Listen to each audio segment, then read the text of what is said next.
একজন মুমিনের জন্য প্রথম আমল হলো, সবচেয়ে বড় আমল হলো নামাজ। বেনামাজি সে যদি দাবি করে আমি পারফেক্ট সুন্নি, তাহলে এই দাবি যথার্থ নয়।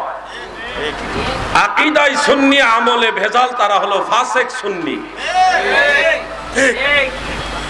আর আকীদা ভেজাল, আমলে পারফেক্ট, এরা মুসলমানই না। ঠিক, আকীদা ভেজাল। যেমন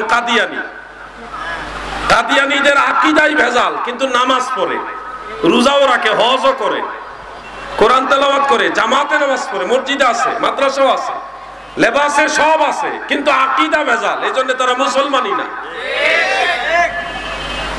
আকীদা সঠিক, আমল ভেজাল, এরা হলো ফাসেক কিন্তু সুন্নি। আর যাদের আকীদা ভেজাল, আমল ভালো, এরা ঈমানদারই না।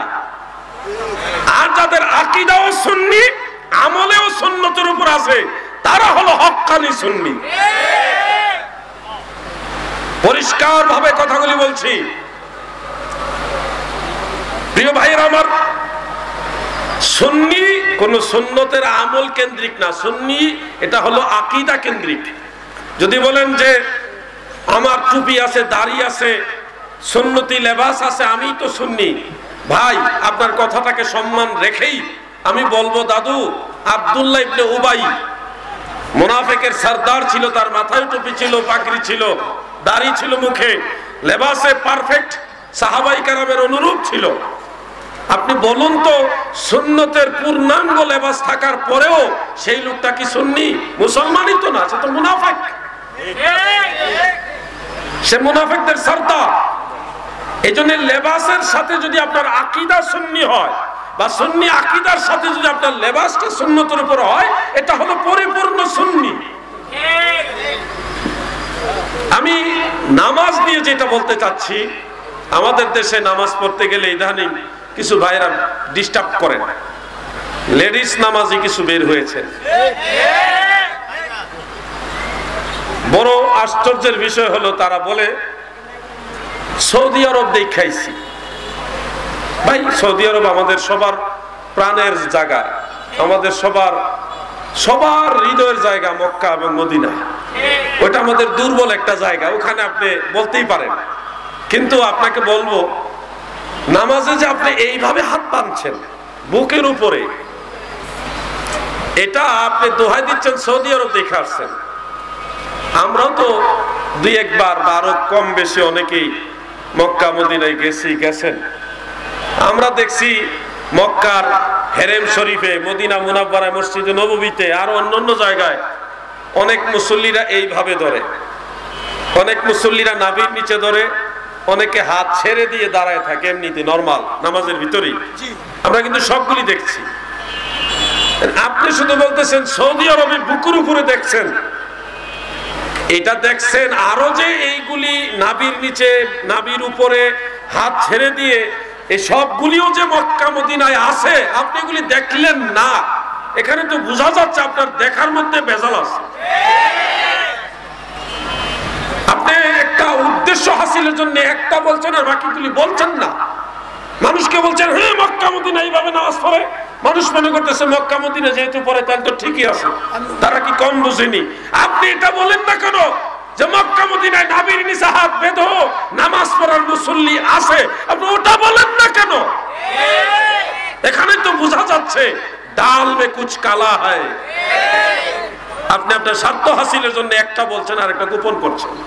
এই যে আমি তো ইচ্ছা করলে একটা বলতে পারতাম আর একটা অস্বীকার করতে পারতাম, আমি সবটাই বলে দিছি, কোনোটা অস্বীকার করি না। মিথ্যা কথা বলার দরকার কি?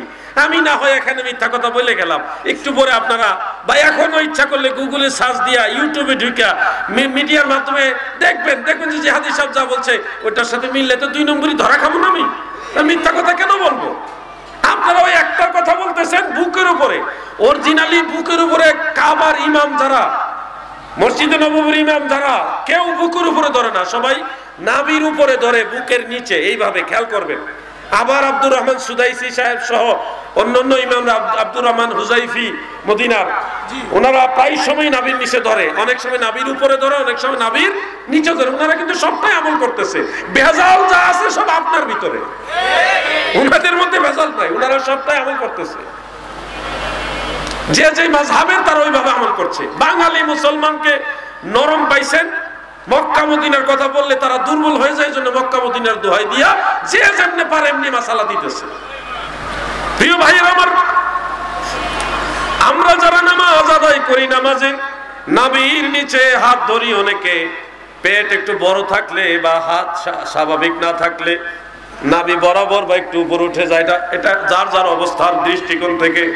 নরমালি নাভির নিচে আমরা হাত বাঁধি, এটা কেন করি, এটার দলিল কি আমাদের জানার দরকার। যুবক ভাইরা, অনুরোধ করছি কথাগুলি মনোযোগ দিয়ে শুনেন।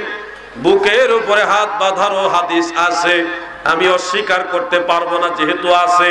আবার নাভির নিচে হাত বাঁধারও হাদিস আছে, দুইটাই হাদিস আমরা পড়ছি। আমি গুনাহগার, বেশি পড়তে জানি পারিনি, তবে আমার এই বয়সে আপনাদের দোয়ার বরকতে দয়াল নবীজির তোফাইলে 3 লক্ষাধিক হাদিসের সনদ নিয়ে গবেষণা করার সৌভাগ্য হয়েছে। সবগুলি হাদিস নিয়ে আমি গবেষণা করে দেখি, বুকের উপরে হাত বাঁধার হাদিস সহিহ ইবনে খুজাইমার মধ্যে আছে, তবে মুআম্মাল ইবনে ইসমাঈল নামক একজন রাবী ওই সনদে আছে।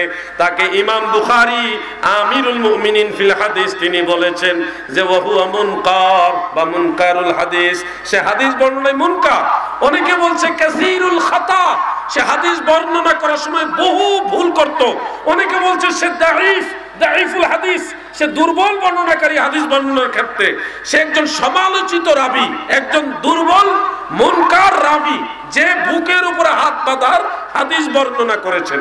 আমরা বলছি না যে হাদিস নাই, হাদিস আছে, কিন্তু ওই হাদিসটা আমরা আমল করি না কেন? শুনো, একটা কারণ বললাম, ওয়াসসালাতিল হুসনা, বিশেষ করে মধ্যবর্তী নামাজের প্রতি যত্নবান হও। জমহুরের দৃষ্টিতে আসরের নামাজ, কেউ যোহরের নামাজকে বলেছেন, কেউ মাগরিবের নামাজের কথা বলেছেন। মধ্যবর্তী নামাজের প্রতি যত্নবান হও। নামাজের কথা বলতে গিয়ে আমার আল্লাহ বলেন ওয়াকুমু লিল্লাহি কানিতিন, তোমরা আল্লাহর প্রতি বিনয়ের সাথে দাঁড়াও, বিনীত রূপে, নম্রতার সাথে, বিনয়ের সাথে দাঁড়াও আল্লাহর প্রতি। ওয়াকুমু, তোমরা কিয়াম করো। নামাজের 13 ফরজের এক ফরজ হলো কিয়াম করা, জানা আছে না আপনাদের? 13 ফরজের এক ফরজ কি? কিয়াম করা। এই কিয়ামের কথা আল্লাহ এখানে বলছেন ওয়াকুমু, তোমরা দাঁড়াও, কিয়াম করো, লিল্লাহি, আল্লাহর প্রতি, কানিতিন, বিনয়ের সাথে, ভদ্রতা নিয়ে, নমনীয়তা নিয়ে, বিনয়ের সাথে দাঁড়াও। একজন যুবক ভাই, 2 জন হলে ভালো হয়, যে কোনো 2 জন যুবক ভাই স্টেজের কাছে আসেন, আপনাদেরকে দিয়ে আমি সবাইকে 2টা স্যাম্পল দেখাবো, একটু সহযোগিতা যদি করেন ভালো হয়। যে কোনো 2 জন যুবক আসেন, আপনি একজন আসেন, আরেকজন এদিকে ভাই বাম পাশে, আমার বাম পাশে, আরেকজন ডান পাশে। স্টেজ থেকে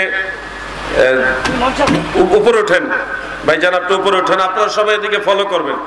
আপনি নাভির নিচে এইভাবে ধরেন, ধরে ওদিকে ফিরে দাঁড়ায় থাকেন।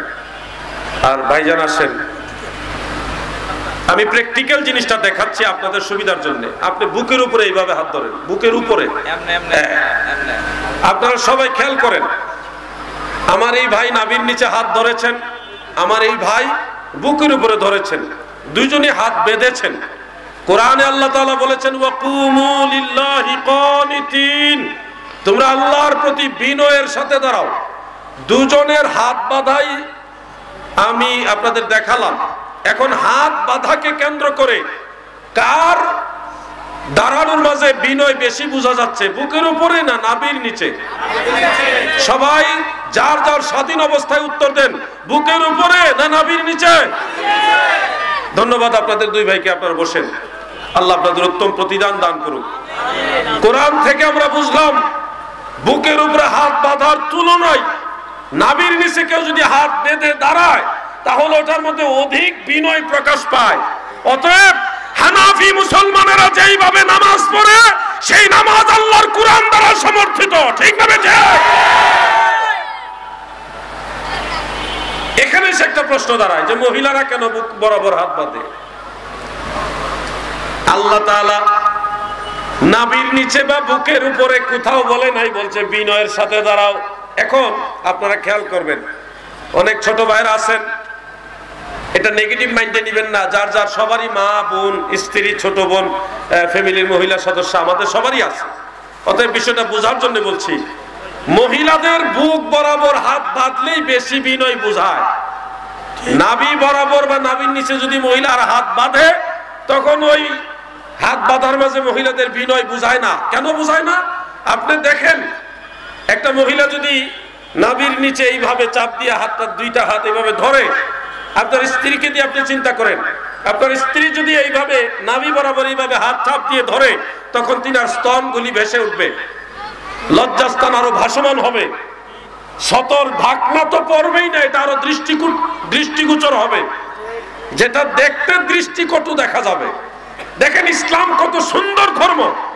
মা বোনেরা নামাজে বুক বরাবর হাত বাঁধলে তাদের সতর আরো ঢাকনা পড়ে, লজ্জাস্থান ঢাকনা পড়ে, ভাসমান তো হয় না, এটা আরো ঢাকনা পড়ে।